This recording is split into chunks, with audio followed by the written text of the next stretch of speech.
Bien, entonces, como les dije recién, ustedes seguramente ya han visto, eh, tienen que haber visto una pequeña introducción respecto a resolución de ecuaciones no lineales, que en el fondo consiste en encontrar de manera aproximada las raíces de una ecuación no lineal, y cuando digo aproximado es encontrar un x asterisco que se acerca a la solución real de la ecuación no lineal, ¿ya? Entonces, el primer método para conseguir esto es el método de bisección, ¿ok? Entonces, el objetivo de la clase de hoy es estudiar el método de bisección para hallar raíces reales de una ecuación no lineal que depende de una sola variable, ¿ok? Hay una pequeña introducción que, por ejemplo, que habla de algo que yo les conté en la primera clase introductoria a los métodos numéricos, eh, que es que estoy admitiendo a los alumnos, no sé por qué les puse esto de dejarlo en sala de espera. Eh, Respecto de, por ejemplo, la complicación que a veces se produce cuando uno trata, por ejemplo, de resolver una ecuación de la forma f de x igual a 0 y no se puede despejar el x. Eso son unas ecuaciones que no son de tipo analítica. Entonces, como no se puede despejar la incógnita x, no podemos encontrar el valor. Y obviamente, por ejemplo, si nosotros, la idea es calcular la solución de este estilo, donde, por ejemplo, ¿qué hacemos nosotros si es que estamos frente a a la resolución, por ejemplo, de esta ecuación? Por ejemplo, resolver x menos e elevado a x igual a 0. Esto que está acá vendría a ser una f de x, ¿no es cierto? Entonces la idea es encontrar para qué valores de x pertenecientes a los reales se cumple esta expresión que está acá. Entonces uno dice, bueno, de acá yo podría despejar la x, pero me queda x en función de x, ¿no es cierto? Por lo tanto, está despejada, en estricto rigor no está despejada. Pero, por ejemplo, podríamos aplicar logaritmo natural a ambos lados y nos va a quedar, ustedes saben que el logaritmo natural es la inversa de la función exponencial, por lo tanto nos va a quedar x. Y alguien dice, profe, ahí despejé x igual al logaritmo natural de x, pero claramente no está despejado porque está dependiendo de sí mismo, ¿de acuerdo? Por lo tanto, la idea es resolver este tipo de ecuaciones. Hay varios métodos para resolver este tipo de ecuaciones. En particular, nosotros vamos a ver el primero hoy día, ¿ya? Que consiste en lo siguiente. Consiste en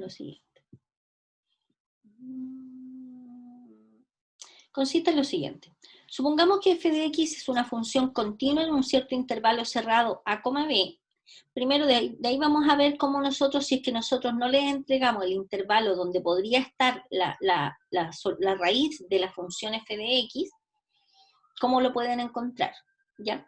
Primero, tomamos una función que es continua en el intervalo cerrado, b, que cumple con que f de a por f de b es menor que 0.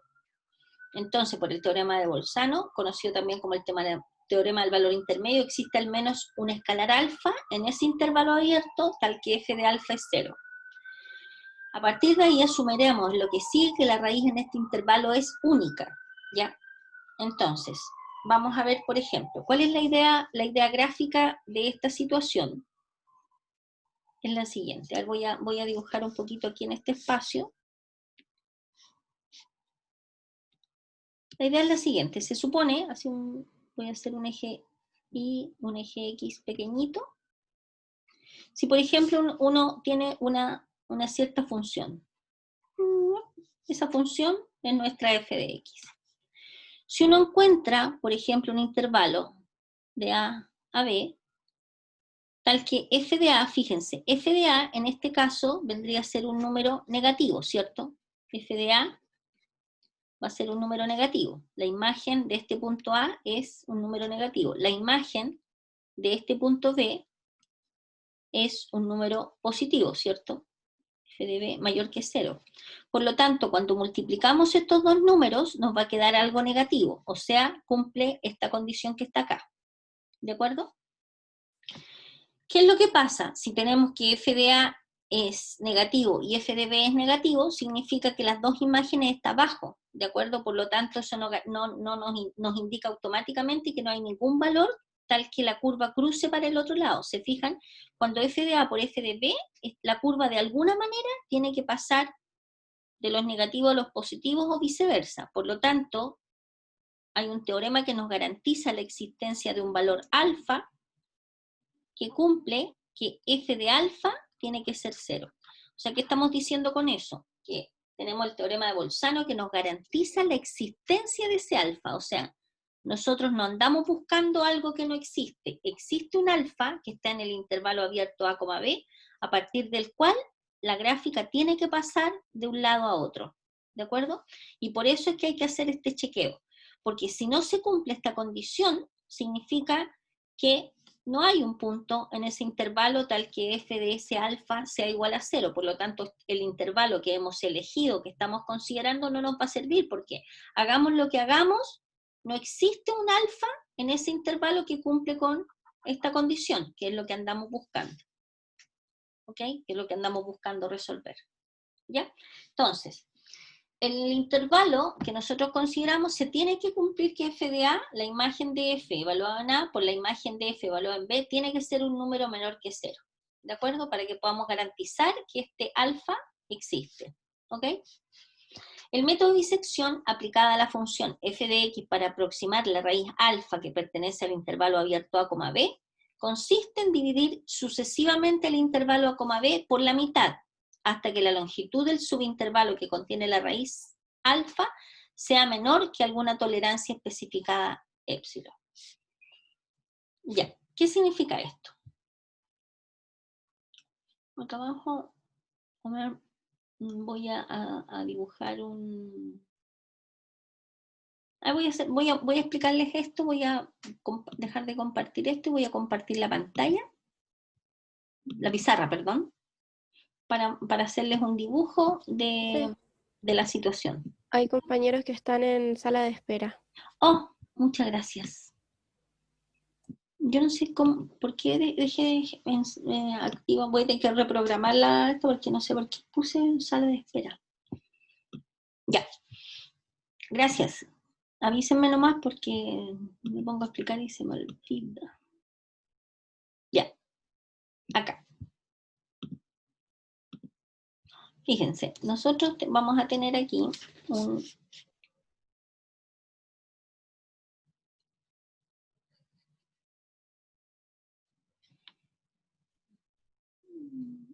Ahí.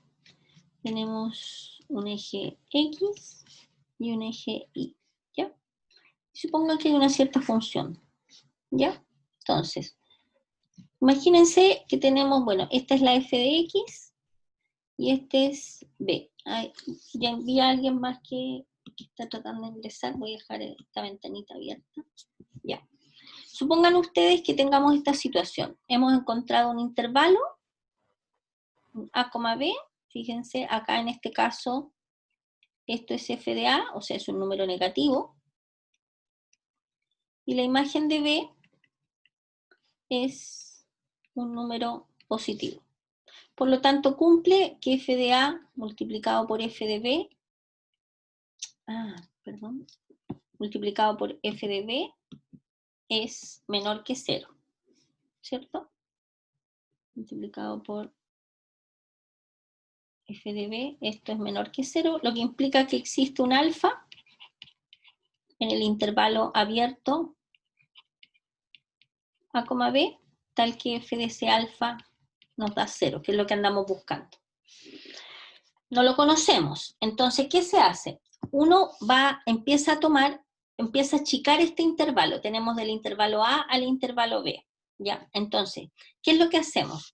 Tomamos este intervalo y lo partimos a la mitad, ¿ya?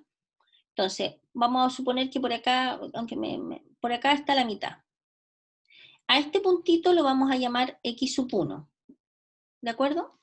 Entonces, uno dice, a ver, vamos a ver si la raíz, el alfa que andamos buscando, está en el primer intervalo, aquí en este pedacito, o en este otro pedacito, ¿de acuerdo? Entonces, uno dice, bueno, voy a ver si está acá o está acá. Entonces veamos, f de A multiplicado por f de x sub 1. Ojo que el x sub 1 que se encuentra acá va a ser igual a más b partido por 2, donde el a lo vamos a considerar como una sub 1 y el b lo vamos a considerar como el b sub 1. O sea, es el punto medio entre a y b. En la gráfica no me quedó muy punto medio porque si ponía punto medio me iba a quedar justo en el alfa, entonces por eso lo puse un poco corrido ahí, ¿ya? Entonces, tenemos cuánto vale x sub 1, porque conocemos el a y el b. Entonces tomamos a más b, lo dividimos por 2, tenemos el x sub 1. Si f de a por f evaluado en x sub 1 nos da menor que 0, tenemos que seguir trabajando en este intervalo que está acá. Si f de a por f de x sub 1 no nos da negativo, significa que este no es el intervalo, y el intervalo donde tenemos que seguir buscando es el otro. ¿De acuerdo? Entonces, en esta gráfica, ¿no?, de este ejemplo, para mostrarles el método de manera gráfica, f de a nos da un número negativo, ¿cierto? F de x sub 1, puntito, puntito, da por acá abajo. F de x sub 1 también es negativo. Por lo tanto, de f de a por f de x sub 1 no es menor que 0, ¿cierto? Y como no es menor que 0, significa que tenemos que seguir trabajando en este otro intervalo. Por lo tanto, al principio a sub 1 era igual a, b sub 1 era igual a b, y de aquí nosotros obteníamos que x sub 1 era igual a sub 1 más b sub 1 partido por 2. ¿Cuál sería el siguiente intervalo con el que vamos a trabajar? Como nosotros ya nos dimos cuenta que f de a por f de este x sub 1 no nos dio menor que 0, como les dije recién, este intervalo se desecha y vamos a seguir trabajando en este intervalo. Entonces, ¿cuál va a ser nuestro a sub 2? ¿Y cuál va a ser nuestro b sub 2? El a sub 2 ahora vendría a ser este, ¿se fijan? Y el b sub 2 sería este. ¿Por qué? Porque vamos a trabajar en este intervalo. Entonces, el a sub 2, en este caso, sería el x sub 1 y el b sub 2 sería b. ¿Qué hacemos? Sacamos un x sub 2, que va a ser igual a sub 2 más b sub 2 partido por 2. O sea, en este caso sería el punto medio entre estos dos. Y ese punto estaría ubicado ahí. Este que está acá es el x sub 2. De la misma manera, voy a borrar ese. De la misma manera, nosotros, ¿se fijan? Vamos a decir, bueno, a ver, ¿dónde seguimos trabajando? ¿En este intervalo o en este intervalo? Entonces uno dice, bueno, sigo mirando. F de x sub 1, que en el fondo era a sub 2, f de x sub 1, en nuestro caso, multiplicado por el f de x sub 2. ¿Este valor es positivo o negativo? Si es negativo, trabajamos en este intervalo y nos olvidamos del otro. Si no es negativo, significa que este no es nuestro intervalo y tenemos que seguir trabajando en el otro. Entonces veamos, en este caso, el último que hago ¿qué hacemos? F de x sub 1, nos da aquí, abajo, nos da un número negativo. F de x sub 2, ¿se fijan? Nos da un número positivo. Por lo tanto, f evaluado en x sub 1 por f evaluado en x sub 2, ¿es menor que 0? Sí, ¿no es cierto? ¿Qué significa eso? Significa que ahora el intervalo donde vamos a seguir trabajando es este, y nos olvidamos de este otro intervalo. ¿Ya? Entonces ahora, ¿cuál vendría a ser el a sub 3 y el b sub 3, que son los extremos del intervalo? El a sub 3 sería x sub 1, ¿cierto? Este. ¿Cuál sería el b sub 3? El x sub 2, este otro. ¿De acuerdo? Entonces, teniendo esto, ahora generamos nuestro x sub 3. ¿Qué sería el x sub 3? Va a ser a sub 3 más b sub 3 partido por 2. Siempre el punto medio. Y seguimos con el procedimiento, etcétera, etcétera. ¿Hasta cuándo? Fíjense que en el fondo lo que estamos haciendo, estamos acotando este intervalo y lo estamos, como quien dice, estamos acorralando el alfa, que es el valor que andamos buscando, ¿de acuerdo?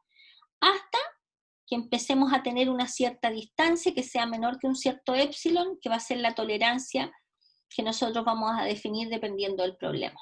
¿De acuerdo? O sea, cuando esta distancia sea lo suficientemente pequeña, nosotros vamos a decir, vamos a considerar este como alfa, o alfa asterisco, que en el fondo es la aproximación del valor real de alfa, que es la raíz de la función. ¿Se entendió? ¿Alguna pregunta? Porque les di como un speech gráfico de lo que vamos a volver al apunte a mirar de manera más teórica. ¿Se entendió? ¿Sí? Ya, volvamos entonces al apunte.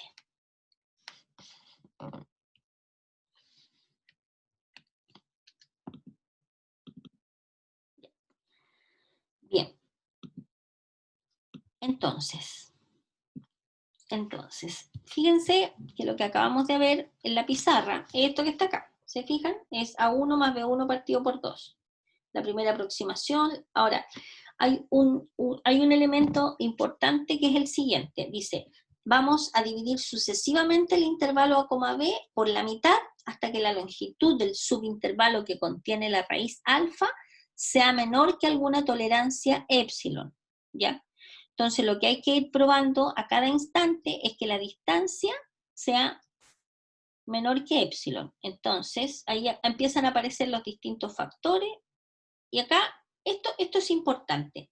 Esta fórmula es importante porque esta fórmula nos permite a nosotros acotar el error. Fíjense, la distancia entre alfa menos x sub n, este x sub n corresponde a la enésima aproximación de la raíz alfa, o sea, es el valor que está cercano al alfa sin ser alfa. Esta distancia, que la vamos a dejar por escrito acá, es menor o igual que b sub n menos a sub n partido por 2. Y esto es menor o igual que b sub n menor o igual que épsilon. Esta fórmula que aparece acá, estimados, es importante y la vamos a utilizar harto en varios... perdón, que me quedo chueco eso. Oh, qué feo. Y la vamos a usar porque en el fondo es lo que nos permite, por ejemplo, calcular cuántas iteraciones será necesaria usando el método de disección. O sea, estamos preguntando por este n, cuando uno quiere obtener una aproximación de alfa con épsilon igual, por ejemplo, a 0.01. Entonces, ¿qué tendríamos que hacer para resolver ese planteamiento? Despejar este n de acá, ¿de acuerdo? Por lo tanto, esta fórmula es una fórmula importante que vamos a utilizar, ¿ya? Observemos lo siguiente. Como el límite cuando n tiende a infinito de b menos a partido por 2 elevado a n, entonces vamos a tener nosotros que el límite cuando x tiende a infinito de x sub n es igual a alfa. Este es un n por si acaso, no es un x. Acá, corrijámoslo al tiro.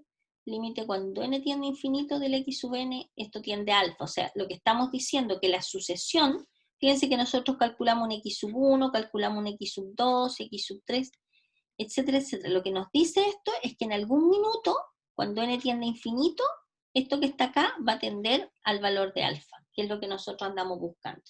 Y esto es importante, el método de disección siempre converge.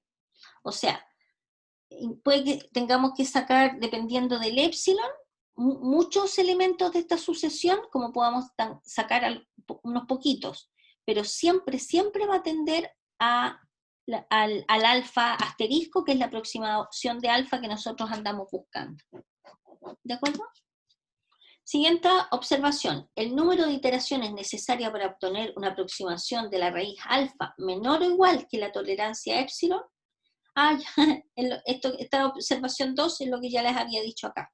Se obtiene despejando el n de esta ecuación que aparece acá abajo. ¿Ok? Vamos a ver un ejercicio específico. No tienen que aprenderse esta fórmula. O sea, ustedes la podemos sacar. No es necesario aprenderse la fórmula. ¿Ya? Ya, aquí aparece como el algoritmo de los pasos a seguir, que no son otra cosa más que los pasos que les indiqué en la pizarra. Vamos a ver un ejemplo. ¿Ya? Ya, vamos a tomar esta función. Nuestra función es f de x. Aquí les pido por favor que saquen calculadora para que hagamos el ejercicio. Una vez que uno ha hecho un ejercicio de estos, en realidad, los demás salen solitos. ¿Ya? Voy a dejar ahí el espacio en blanco. Tomen la calculadora para que vamos haciendo los cálculos en paralelo con el apunte, ¿ya? Fíjense, aquí la función f de x, aquí la voy a escribir arriba, en este caso, f de x es igual a x menos e elevado a menos x. Entonces se encuentra una aproximación de la solución de la siguiente ecuación dado el intervalo y la tolerancia epsilon. ¿Dónde tenemos que ir a buscar esa solución? En el intervalo de 0 a 1, ¿ya? Con epsilon igual a 0,1. Esa es la información, ¿ya? Entonces, ¿qué es lo que tenemos que hacer primero? Tenemos que chequear que efectivamente en el intervalo que se nos entrega se cumple que f de 0 por f de 1 tiene esto que ser menor que 0, porque si esto no se cumple, significa que este intervalo no nos sirve. O sea, en este intervalo no existe un alfa que cumple con la condición que f de alfa es 0, que es lo que andamos buscando. Entonces, ¿cuánto es f de 0 en este caso? F de 0 es 0 menos e elevado a menos 0, que sería e elevado a 0, que sería fácilmente menos 1, ¿no es cierto? ¿Sí? Porque es e elevado a 0, que es 1, con el menos nos queda menos 1. ¿Cuánto es f evaluado en 1? F evaluado en 1 es 1 menos e elevado a menos 1, ¿de acuerdo? Este numerito que está acá, si ustedes toman la calculadora y hacen 1 menos e elevado a menos 1, yo les pido que lo hagan, para que me digan cuánto da eso. Vayan haciéndolo porque así nos aseguramos que en el momento de alguna evaluación, se me perdió la exponencial, shift E, elevado a menos 1, no se vayan a equivocar al usar la calculadora. ¿Les dio 0.63? Más o menos. ¿Sí o no? Sí, profe. ¿Sí? Ya. Entonces, y Sí, profe, ya da 0.63 lo mismo. por menos 1, excelente, ¿nos da algo negativo? Sí. Significa que existe la raíz alfa que nosotros andamos buscando y existe dentro de este intervalo, ¿de acuerdo? Entonces, una vez que tengamos hecho esto, ¿qué tenemos que hacer? Tenemos que tomar el intervalo y empezar a generar los elementos de la sucesión, ¿cierto? ¿Cómo los generamos? Decimos, bueno, el A sub 1 que vamos a considerar el extremo inferior, que en este caso es 0, y el B sub 1 es 1, ¿de acuerdo? Ya chequeamos que f de 0 por f de 1 nos da menor que 0, entonces, ¿cuál va a ser el x sub 1? Va a ser igual a sub 1 más b sub 1 partido por 2. En este caso sería 0 más 1, que es 1 partido por 2, x sub 1 es 0.5. Entonces, en el fondo, tenemos el 0, tenemos el 1, y estamos cortando justo la mitad en 0.5. ¿De acuerdo? ¿Qué tenemos que hacer ahora? F de 0 ya sabemos que es, ya dijimos que era menos 1. ¿Cuánto es f evaluado en 0.5? Ya, alguno de ustedes que me ayude con esto. F evaluado en 0 en menos 1. ¿Cuánto da f evaluado en 0.5? Voy a esperar que alguien me diga cuánto le dio. Tienen que tomar la función y evaluar en 0.5.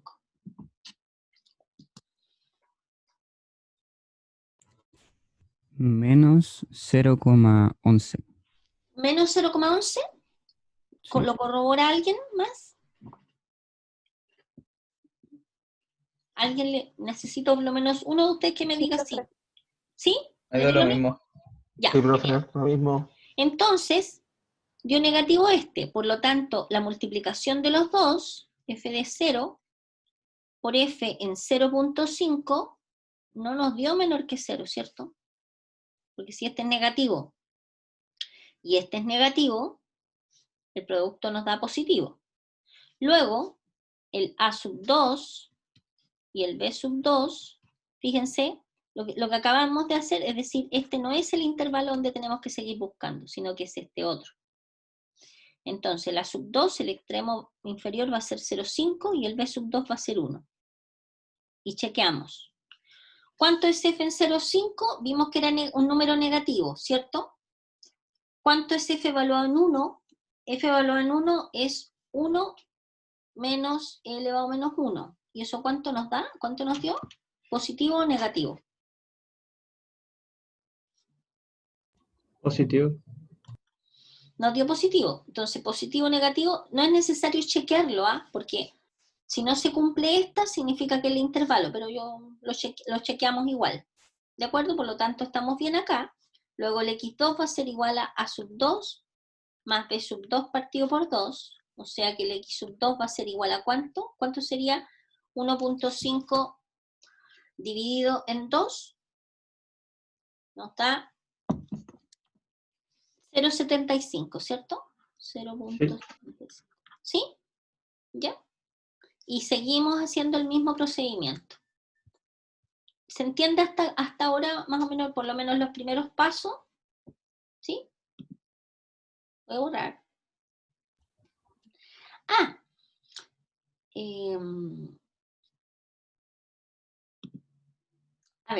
A ver, ahora, fíjense en lo siguiente. Nosotros, bueno, ahí la misma explicación que hicimos ahí gráficamente,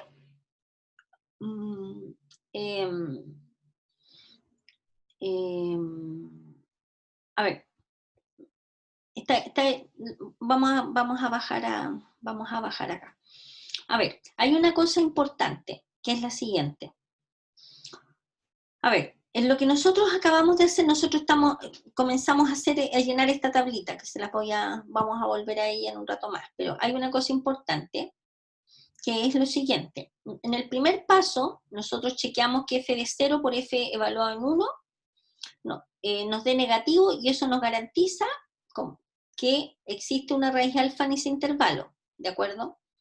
Ahora bien, f de 0 nos dio tanto, f de 1 nos dio tanto, entonces la función cambia de signo, lo echamos del intervalo, por lo tanto existe la raíz alfa. Para garantizar que existe una única raíz, basta con demostrar que la función f es estrictamente monótona en el intervalo, o sea, es estrictamente creciente o estrictamente decreciente. A ver, fíjense en la siguiente gráfica. Esto es como bien teórico. Fíjense en la siguiente gráfica. Por ejemplo, a ver, hay un alumno que está pidiendo ingresar, parece, ¿o no? Ya no. No. Están todos. Espérense que no podemos cerrar el chat. No sé qué me pasó con el chat. Espérense. Estoy escribiéndole. Usted nos ve en el chat, ¿no es cierto? No. Solo lo veo yo y no sé por qué se me quedó ahí atrapado. Déjenme borrarlo primero para poder trabajar ya. Ya, ahora sí. Ahora sí. Ya. Observen lo siguiente. Fíjense, imagínense ustedes que nosotros tengamos una función así.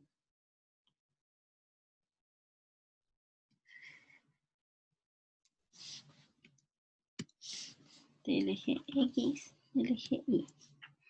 Y supongamos que tengamos el intervalo, este es A y este es B. Y la función hace una cosa así.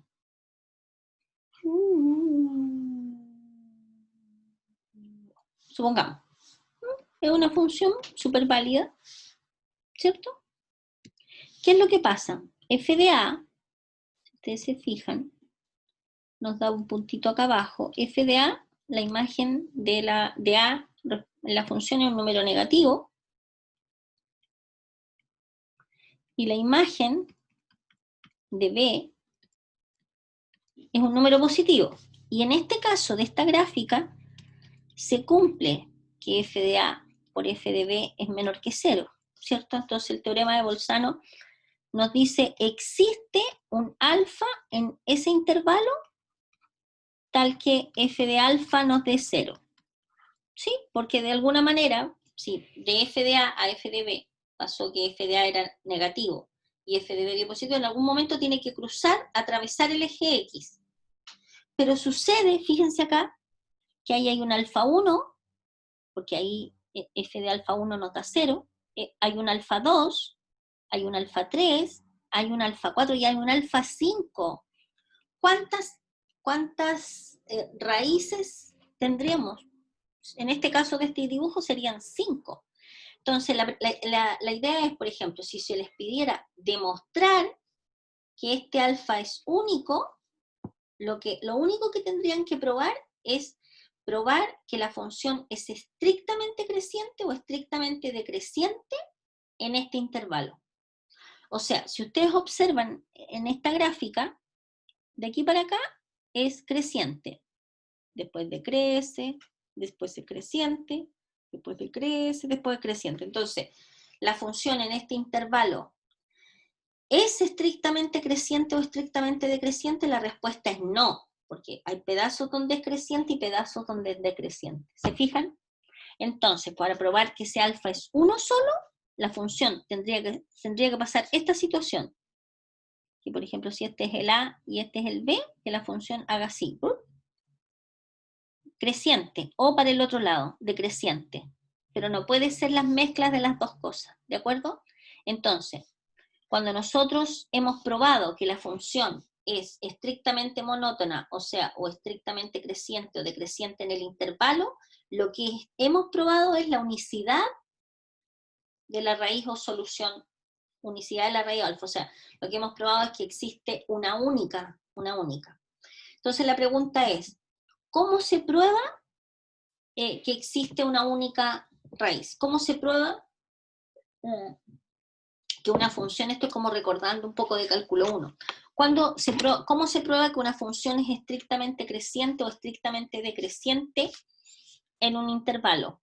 Simple, se toma la función, se deriva y analizamos su derivada. Si su derivada en el intervalo, ojo con esto, porque no nos interesa lo que pasa fuera de este intervalo, o sea, el intervalo específico donde uno está trabajando la función. Esta función en este intervalo es siempre positiva. ¿Qué quiere decir eso? Que para todo x que pertenece al intervalo 0, 1, tenemos que f' de x es mayor que 0. Y la respuesta claramente es sí, ¿no es cierto? ¿Por qué? Porque el número 1 es positivo, por siempre, forever, así siempre. Y elevado a menos x también siempre es positivo, ¿cierto? Independiente del exponente x. Por lo tanto, si tenemos una cosa positiva y la sumamos con otra cosa positiva, siempre es positivo. Y en particular en este intervalo es positivo. Por lo tanto, vamos a decir que la función es estrictamente creciente, monótona creciente. Por lo tanto, habiendo probado que la función es estrictamente creciente, podemos afirmar que el alfa que andamos buscando es único. O sea que existe un único alfa perteneciente al intervalo 0, 1, tal que f de ese alfa es 0. ¿De acuerdo? Este es el método para probar la unicidad. Para probar que existe, solo basta comprobar, recapitulemos, que f evaluado en este extremo, multiplicado por f evaluado en este otro extremo, nos da menor que 0. Con eso hemos probado que existe un alfa en ese intervalo que cumple con que f de alfa es 0. Y para probar que ese alfa es único, hay que probar que la función es estrictamente creciente o estrictamente decreciente en el intervalo. ¿De acuerdo? ¿Ya? Bien, sigamos. Entonces, ahora bien, la pregunta es, fíjense que nosotros empezamos a trabajar, a sacar un x sub 1, un x sub 2, y la pregunta es, a ver, pero ¿cuántas iteraciones tendremos que hacer? Vamos a sacar un x1, un x2, un x3, un x4, un x5, un x6, no sé, eternamente tanto. A ver, para poder, hay dos maneras para saber cuántas iteraciones necesitamos. Una manera, o sea, a priori es una sola, pero si uno empieza a calcular, uno puede determinar dónde para el trabajo. A ver, en este ejercicio en particular, fíjense que tenemos que epsilon es 0.1. Nosotros teníamos la cota del error, que era, teníamos b menos a, partido por 2 elevado a n, menor o igual que el épsilon, ¿cierto? ¿Se acuerdan de esa fórmula? Entonces, tomamos el b, que en este caso es 1 menos 0, partido por 2 elevado a n, tiene que ser menor o igual que épsilon, que en este caso particular de este ejercicio es 0.1. Entonces, ¿qué tenemos que hacer? Resolver esta inecuación. Entonces, si se fijan, nos queda 1 dividido por 0.1 menor o igual que 2 elevado a n. Entonces, por ejemplo, vamos a aplicar el logaritmo natural. Nos queda logaritmo natural de, acuérdense que este es un décimo, ¿cierto? Entonces al darlo vuelta nos queda logaritmo natural de 10 menor o igual, y logaritmo natural de una potencia elevada a un n es n multiplicado por el logaritmo natural de 2, ¿no es cierto? Por propiedad de logaritmo. ¿Cuánto es logaritmo natural de 10? Alguien que me lo diga, veámoslo con la calculadora, a ver. Logaritmo natural de 10, logaritmo natural de 10, da 2.30. Menor o igual, y otros dígitos más, pero aproximadamente por n, logaritmo natural de 2, logaritmo natural de 2, nos da 0.69. Más o menos. ¿Les dio eso? ¿Sí o no? Logaritmo natural de 10 dividido por logaritmo natural de 0.69. Logaritmo natural... me equivoqué. Logaritmo natural de 2. Logaritmo natural de 10 nos da positivo 2.30, más o menos.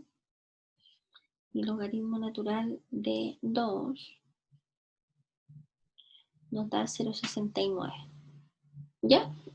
Entonces, ¿cuánto va a ser el logaritmo natural de 10? Fíjense que este número, como es positivo, este que está acá, podemos pasar multiplicando a ambos lados por 1 partido por logaritmo natural de 2, ¿no es cierto? Entonces nos va a quedar logaritmo natural de 10 dividido por el logaritmo natural de 2. ¿Y eso cuánto da? Nos da aprox 3.32, ¿cierto? Entonces fíjense que ¿qué acabamos de decir? Que el n, que representa el número de iteraciones, o sea, cuántos elementos de la sucesión x1, x2, x3, x4, de la sucesión x sub n nosotros tenemos que calcular, nos dice que n tiene que ser mayor o igual que 3.32. Entonces uno toma el menor número natural que cumple con esta condición, que en este caso sería n igual a 4. ¿De acuerdo? ¿Sí? Por lo tanto, es necesario que hagamos 4 iteraciones para que se cumpla lo estipulado en el ejercicio, ¿ya? Para encontrar una aproximación de la solución con esta tolerancia de epsilon igual a 0.01. Si cambiamos el epsilon, nos vamos a dar cuenta que nos va a dar otro valor de n, lo más probable va a ser un n más grande que 4, ¿ya? Sí, depende del epsilon en realidad. Si fuera epsilon 0.01, 0.02, en fin, ¿ya? Bien. Entonces, ahora nosotros ya hemos identificado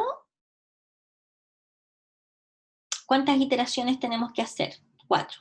Entonces, ¿qué les pido yo a ustedes? Yo sé que ustedes tienen el apunte, pero necesito que saquen... bueno, lo mejor les voy a pedir que trabajen en el ejercicio. A ver, esta tabla nos permite a nosotros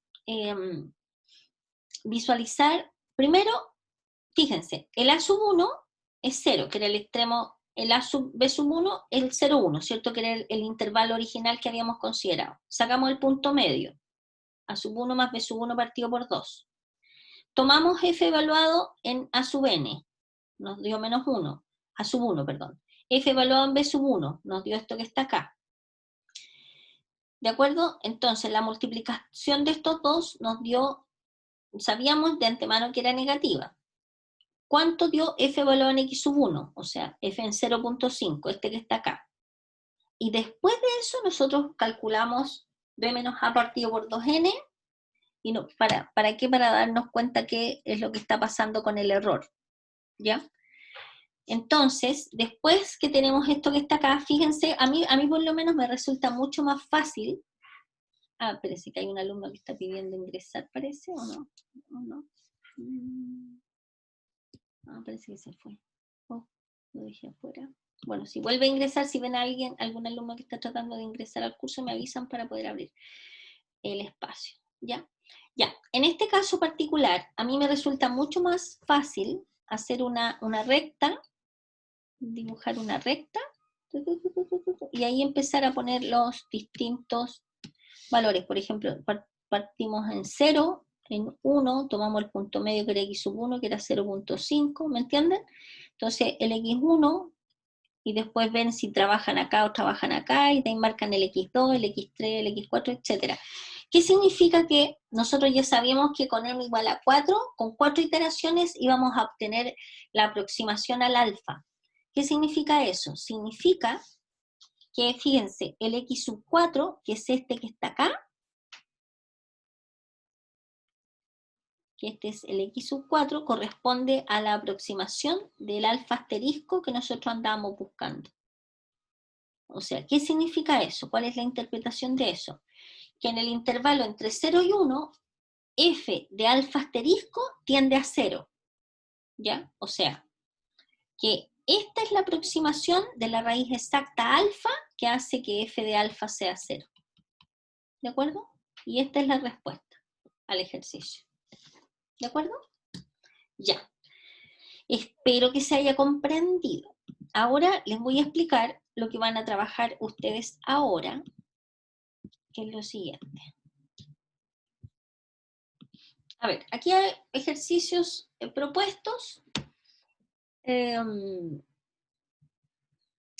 la parte 1, que es lo que voy a pedir que hagan, y yo después les voy a echar una manito con la parte 2, dice, encuentra una aproximación de la solución para la siguiente ecuación en los intervalos indicados, considerando las tolerancias dadas. Este es un ejemplo similar al anterior.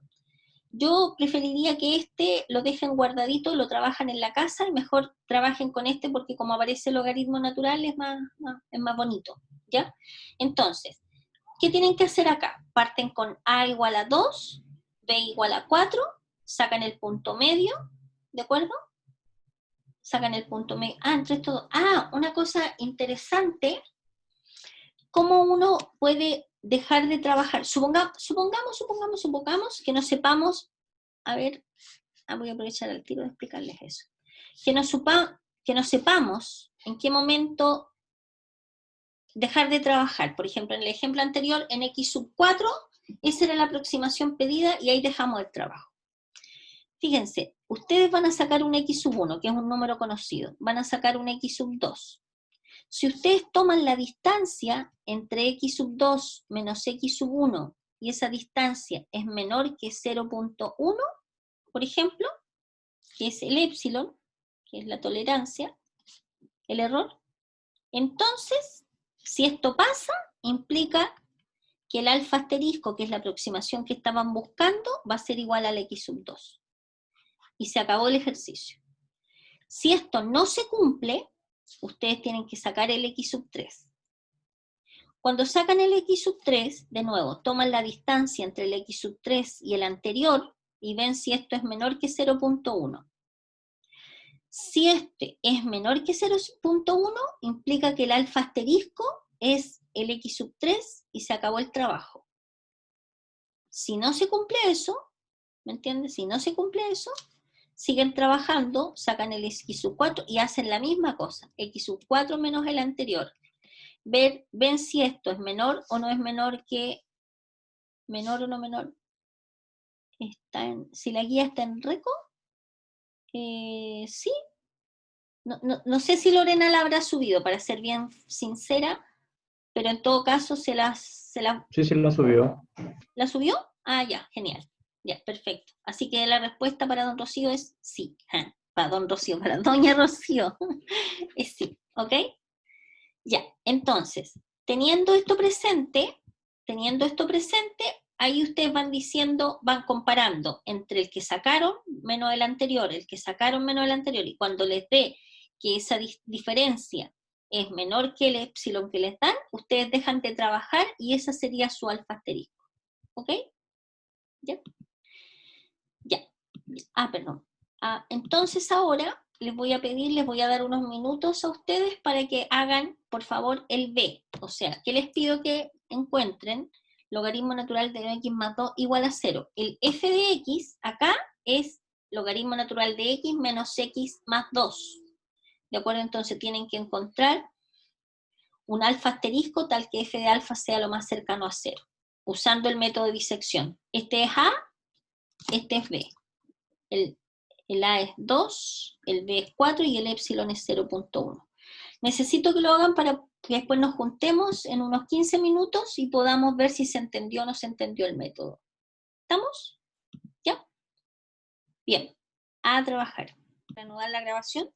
Ya, entonces tenemos este ejercicio, que es f de x igual al logaritmo natural de x menos x más 2, en el intervalo entre 2 y 4, y epsilon igual a 0,1. Vamos a tomar el ejercicio y vamos a hacer todo el análisis, incluso la parte teórica. Primero vamos a probar la existencia de un alfa en el intervalo, tal que cumple con que f de alfa es 0. ¿Esto es verdad? Pues por el teorema de Bolzano tenemos que si f de 2 por f de 4 nos da un número menor que 0, eso garantiza la existencia de ese alfa. ¿Ok? Y en la segunda parte, lo que vamos a ver en la segunda parte es que existe un único alfa perteneciente al 2, 4, tal que f de alfa es igual a 0. O sea, en el fondo, aquí vamos a ver la unicidad. Acuérdense que ese símbolo existe un único. ¿Ya? Entonces, para eso tenemos que ver si esta función es estrictamente creciente o estrictamente decreciente en este intervalo. Si probamos una de las dos cosas, automáticamente ese alfa es único, ¿ya? Entonces, lo que hacemos para analizar esto es tomar la primera derivada de la función. La derivada del logaritmo natural de x es 1 partido por x, la derivada de x, que es un 1, y la derivada del 2, que es un 0, ¿cierto? Por lo tanto, esto es f' de x. Entonces, necesitamos saber si f' de x para x entre 2 y 4 es siempre positiva o es siempre negativa. Entonces, ¿qué hacemos? Nosotros decimos, bueno, x pertenece al intervalo entre el 2 y el 4, por lo tanto, vamos a tener que x va a ser menor o igual que 2 y menor o igual que 4, ¿cierto? Y vamos a formar esta expresión. Si nosotros hacemos a partir de acá 1 partido por 2, nos va a quedar que esto va a ser menor o igual que 1 partido por x, mayor o igual que un cuarto, ¿cierto? ¿Y qué vamos a hacer ahora? Estamos formando esta expresión. Restamos 1 a ambos lados y nos va a quedar un medio menos 1, que es menos un medio, mayor o igual que 1 partido por x menos 1, mayor o igual que un cuarto menos 1, que es menos 3 cuartos. Entonces, ¿qué acabamos de ver? Que f' de x es menor o igual que menos un medio y mayor o igual que menos 3 cuartos. Por lo tanto, acabamos de probar que es un número negativo, ¿no es cierto? ¿Sí? Por lo tanto, podemos afirmar que f es estrictamente decreciente en el intervalo entre 2 y 4, por lo tanto, esto nos dice nos garantiza la unicidad del alfa que andamos buscando. ¿De acuerdo? Esto es la parte teórica. Ya, entonces en este momento nosotros, ¿qué certeza sabemos? Sabemos que existe un alfa en este intervalo y sabemos que además es único. Y ahora vamos a proceder a hacer los cálculos correspondientes, ¿ya? ¿Alguna pregunta de acá? O sea, hay que hacer el Bolzano y luego ver si tiene unicidad. No. Me parece que el enunciado era solamente realizar las iteraciones, pero yo aproveché el ejercicio para agregarle esto, ¿ya? Para que ustedes sepan cómo se hace esta parte teórica. Me parece que en el enunciado parecía solamente que calcularan el alfa asterisco, la aproximación, ¿ya? Y ahora vamos a entrar al A sub 1, el B sub 1. El A sub 1 es 2, el B sub 1 es 4, el X sub 1 es A sub 1 más B sub 1 partido por 2, ¿no es cierto? Entonces, ¿cuánto nos da en este caso? 2 más 4 son 6, y 2 nos da 3, ¿sí? Ya, ¿cuánto es f evaluado en 2? Habíamos dicho que era, se me olvidó cuánto era f evaluado en 2, nos queda el logaritmo natural de 2, y eso era más o menos, y veamos qué pasa f de 2, 0.69 más o menos, ¿cierto? Positivo. En realidad, aquí más que el valor nos interesa si es positivo o negativo.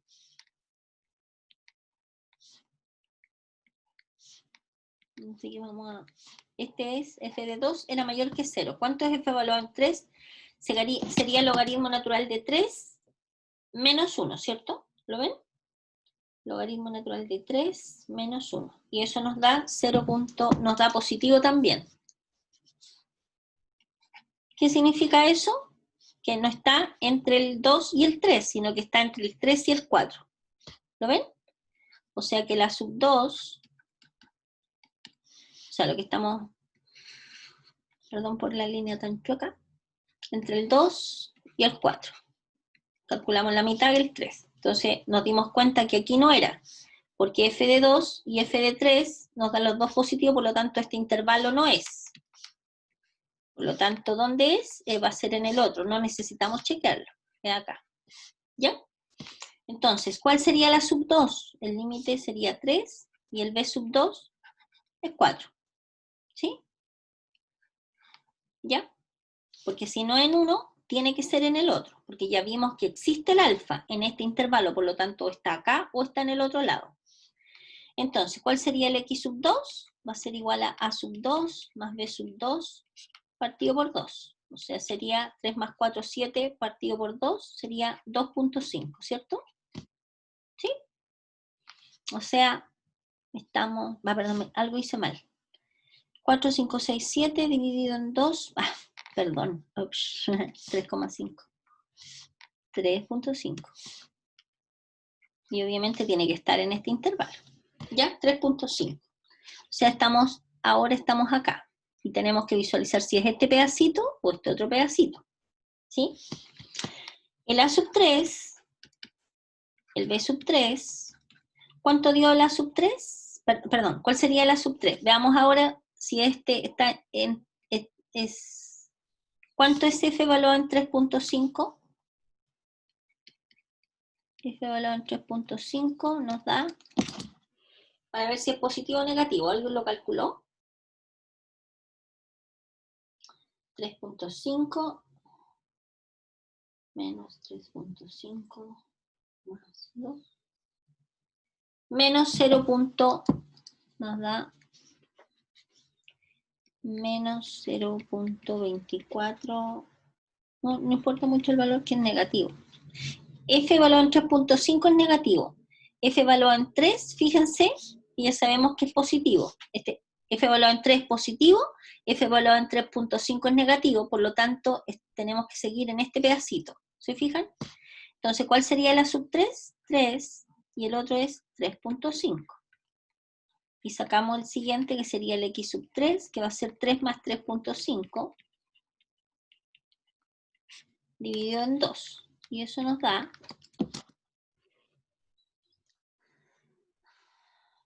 3 más 3.5 dividido en 2, nos da 3.25. Necesito que vayan corroborando, por favor, lo que ustedes han hecho. 3.25, ¿ya? Y así seguimos. A ver, si nosotros quisiéramos saber cuánto vamos a sacar el x4, el x5, el x6, ¿qué tendríamos que usar? Tendríamos que usar el b menos a partido por 2 elevado a n menor o igual que el epsilon, que en este caso es 0.1, para poder decidir cuántas iteraciones más necesitamos hacer, ¿ya? El b, 4 menos 2 partido por 2 elevado a n menor o igual que 0.1, y hacemos lo mismo. Nos queda 2 dividido por 0.1 menor o igual que 2 elevado a n, o sea 20 menor o igual que 2 elevado a n, y de la misma manera aplicamos logaritmo natural y nos queda logaritmo natural de 20 menor o igual que n por el logaritmo natural de 2, ¿cierto? Voy a borrar por ahí algo para poder continuar. Por ejemplo acá. Nos va a quedar logaritmo natural de 20 dividido por logaritmo natural de 2. ¿Cuánto es eso? Logaritmo natural de 20 dividido por logaritmo natural de 2 nos da 4,32.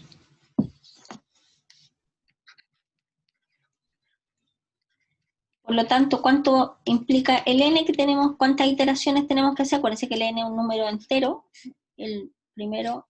Por lo tanto, hay que seguir trabajando hasta encontrar el x sub 5. Y el alfa asterisco va a ser igual al x sub 5. ¿De acuerdo? Y eso lo rematan ustedes después en su casa. ¿Estamos de acuerdo? ¿Ya? Y eso sería todo respecto al método de disección.